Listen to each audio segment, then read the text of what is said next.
ఇప్పుడు మీకు జబ్బు చేసింది. మరి మీకెవరు సేవ చేస్తున్నారు? మీ కోడలు, అలాగే మా అక్క. మీ దృష్టిలో గంగా అక్క చాలా చెడ్డది. అయినా సరే ఈమె మీ తోడు వదలలేదు. మీరు ఒక తల్లే, అలాగే గంగా అక్క కూడా ఒక తల్లే. ఒకవేళ అంతా కలిసి ఉంటే అందరికీ ఎన్నో బంధాలు కలిసిపోతాయి. దాంతో బతకడం చాలా తేలికైపోతుంది.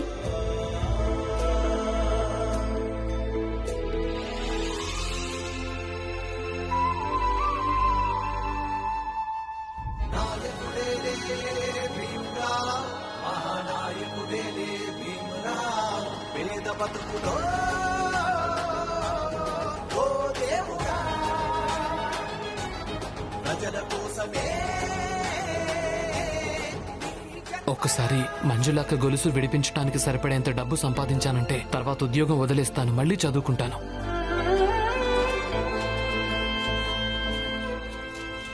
బావగారు, నాకు లెక్క ప్రకారం గొలుసు విడిపించుకోవడానికి డబ్బులు సరిపోతాయి. రేపొద్దున దుకాణం తెరవగానే నేను గొలుసు విడిపించి తీసుకొస్తాను.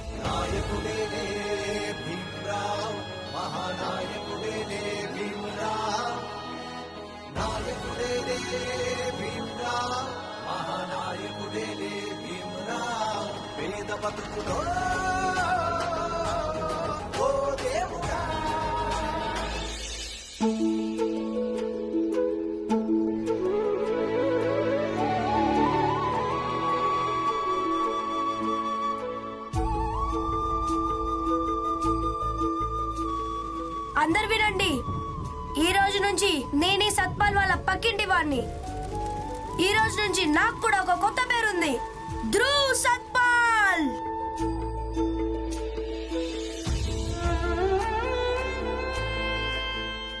అమ్మా, నేను స్నేహం జాతితో కాదు, నీతో చేశాను.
నాకు కొన్ని మంచినీళ్ళు ఇవ్వచ్చు కదా, లేదంటే మా అమ్మ చనిపోతుంది. నువ్వు మోకాళ్ళ మీద కూర్చో, నీకు మంచినీళ్ళు లభిస్తాయి. ముష్టివాడు ఎలా ఆడుకుంటాడో అలా చేతులు చాపు.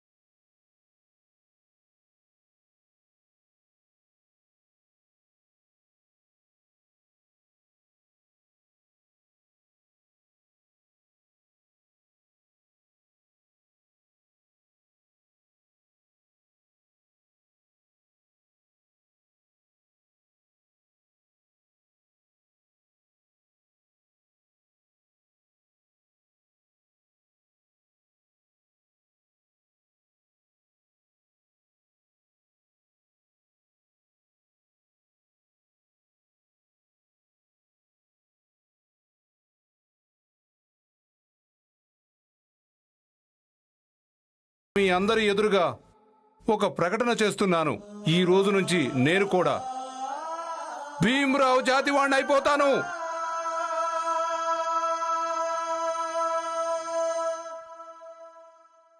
కష్టాలే దాట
అమ్మా.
నువ్వు నీ పూర్తి పేరు రాయి.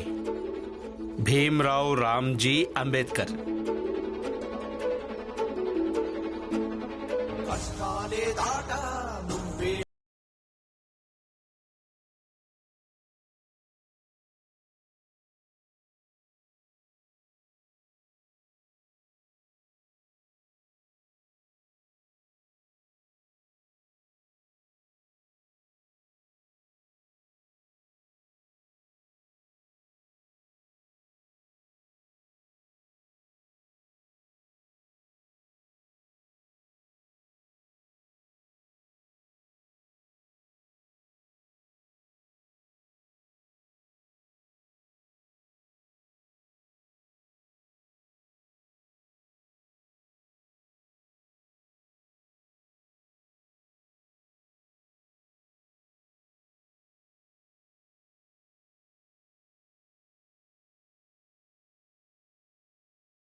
నిజం చెప్పు నాయ్ గారు, నా మెదడైతే పూర్తిగా చెడిపోతుంది.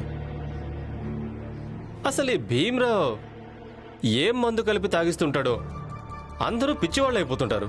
సతారా నుంచి జనాలు వచ్చారు, ఇక్కడ తమ కడుపు నింపుకోవడానికే స్తోమత సరిపోవడం లేదు, కానీ సతారాలోని వాళ్ళను ఆహ్వానించడం జరుగుతుంది. భోజనాలు పెడతారంట. ఈ భీమ్రావు యొక్క సంతోషాన్ని భరించటం నా వల్ల కానే కాదు. అయ్యగారు, ఇటువంటిది ఏదైనా మీరు చేయండి. ఆ భీమ్ సంతోషం శోకంగా మారిపోవాలి. నువ్వొక పని చెయ్యి.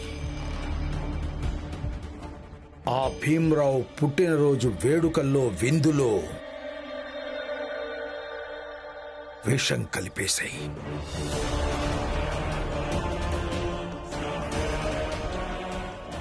ఆ భీమ్రావు ఏదో రకంగా ఈ రోజు వరకు తప్పించుకుంటున్నాడు. బహుశా ఈసారి కూడా తప్పించుకుంటాడేమో. కానీ సతారా నుంచి వచ్చిన వాళ్లలో కొందరైనా పైకి పోతారు కదా. ఆ తర్వాత భీమ్రావు పుట్టినరోజు వేడుక మొత్తం శోక సముద్రంలో నిండిపోతుంది. అయితే విషం ఇచ్చేయండి. నేను ఏదో ఒక విధంగా విషాన్ని భోజనంలో కలిపేస్తాను. గోలు,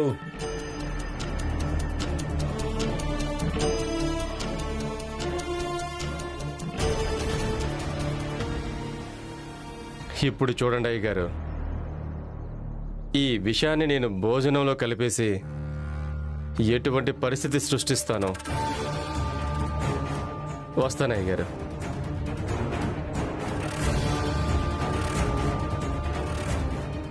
భీమ్రావ్, శుభాకాంక్షలు భీమ్. శుభాకాంక్షలు. శుభాకాంక్షలు భీమ్రావ్. భీమ్రావ్ పుట్టినరోజు శుభాకాంక్షలు. ధన్యవాదాలు గురువుగారు. గురువుగారు, మీరు నాకు చిన్నప్పుడు ఏ మార్గం చూపించారో అదే మార్గంలో నడవడానికి ప్రయత్నం చేస్తున్నాను. మీరేం చెప్పారు భీమ్రావ్? ఎప్పుడూ పోరాడుతూ ఉండాలి అని. ఇది పరివర్తనకు ఆరంభం. నువ్వు అలాగే నీ జాతి వాళ్ళందరూ ఇలాగే పోరాడుతూ ఉండాల్సి ఉంటుంది.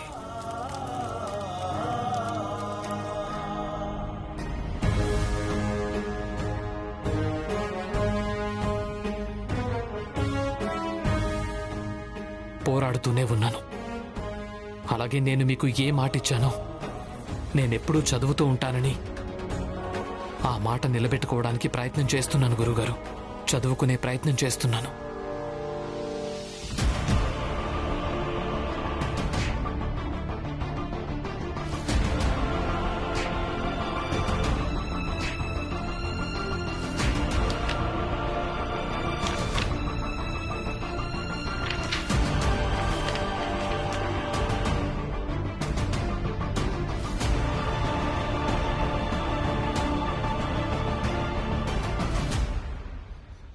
చూస్తున్నాను భీమ్రావ్, నేను నీ గురించి ఇతరుల దగ్గర విన్నాను. ఏం చూశానో అలాగే ఏం విన్నానో దానివల్ల నాకు అర్థమైంది ఒక్కటే, నువ్వు పూర్తిగా సరైన దిశలోనే వెళ్తున్నావని. ఇక నాకు ఈ విషయంలో చాలా సంతోషంగా ఉంది. నేను సతారా నుంచి ఒక్క భీమ్రావునే పంపించాను. ఇక నువ్వు ఇక్కడికొచ్చి నీలాంటి ఎందరో భీమ్రావులను తయారు చేశావు. నేను సతారాకు వెళ్తాను. అక్కడ అందరికీ ఎంతో గర్వంగా చెప్తాను, నేను భీమ్రావు గురించి ఎలా అయితే ఊహించుకున్నానో తను నా ఊహలకు తగ్గట్టుగానే పూర్తిగా సరితూగాడని.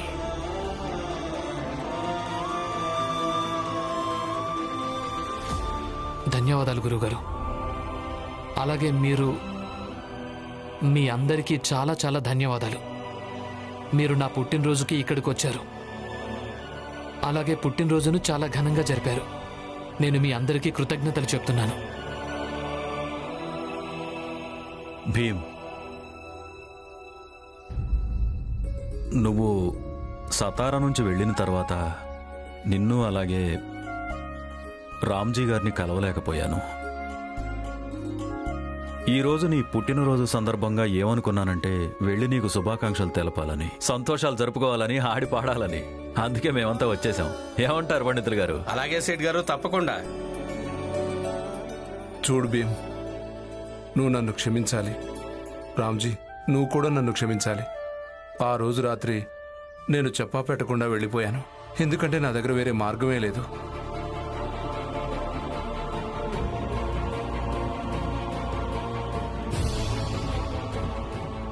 నేను సతారాకు వెళ్ళగానే మీరందరూ బాగా గుర్తొచ్చారు. నేను మళ్ళీ తిరిగొద్దాం అనుకున్నాను, కానీ సేటు గారు నన్ను ఆపేశారు. ఆయన ఏమన్నారంటే, భీమ్ పుట్టినరోజు తొందరలో రాబోతుంది, అప్పుడు అందరం కలిసి వెళదాం అన్నారు. ఏం పర్వాలేదు మంగేష్ బాబాయ్. బాబు భీమ్,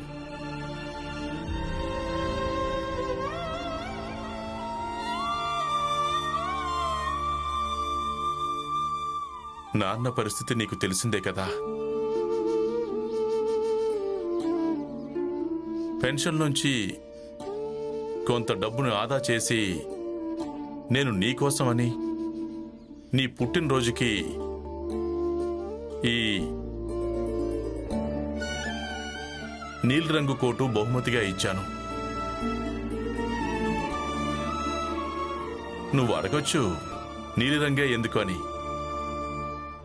ఎందుకంటే నీలిరంగే ఆకాశానికి రంగు అవుతుంది.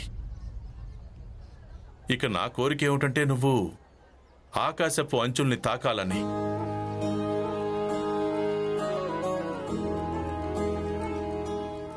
చూడు బాబు, మనం మావోని దాటుతున్నప్పుడు నువ్వొక మాట చెప్పావు, ఇక్కడ ప్రతి గోడకి నీలి రంగుతో రంగేస్తానని.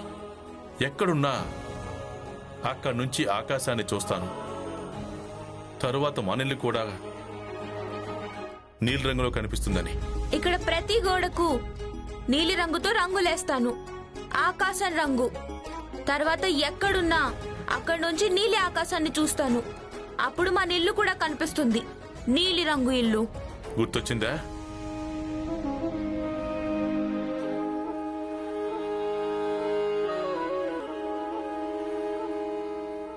చూడు బాబు, జీవితంలో ఏం జరిగినా సరే, కానీ నేను నీ ధైర్యాన్ని ఎప్పటికీ సన్నగిల్లిపోనివ్వను. ఎంత వీలైతే అంత నీలో ధైర్యాన్ని పెంచుతాను. ఇది ఒక తండ్రి తన కొడుక్కిస్తున్న మాట.